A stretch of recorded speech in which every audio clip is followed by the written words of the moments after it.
Bugün növbəti köç karvanı Xocalı rayonunun Təzəbinə kəndinə yola salınıb.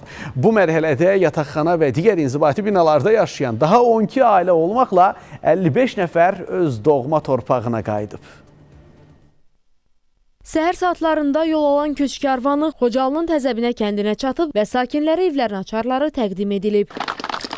Bugün öz yurduna köç edən 12 ailədən biri olan Səfərovlar ailəsi də ata-baba yurdunda doğma evində məskunlaşıb. Ailənin xanımı Sahibə Səfərova bu köçün ona fərqli hissləri yaşatdığını deyir. Buradan çıxanda mən hardasa 23-24 yaşım vardı. Mən buradan çıxanda 2 uşağım var idi.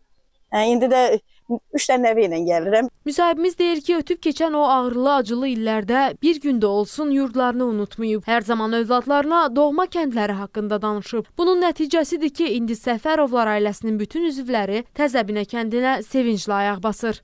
Biz öz kəndimizdə böyüməmişik.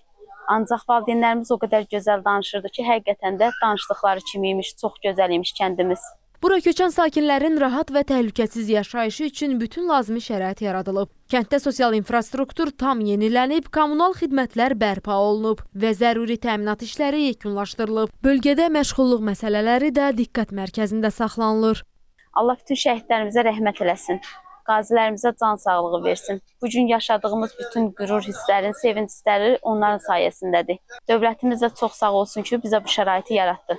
Qeyd edək ki, bundan əvvəlki mərhələlərdə Təzəbinə kəndinə 84 ailə köçürülüb. Sonuncu mərhələnin yekunlaşması ilə birlikdə kənddə ümumilikdə 96 ailə daimi məskunlaşıb. Emin Babayev, Diana Cəlali, Loğman İsmailov, Space xəbər, Xocalı, Təzəbinə.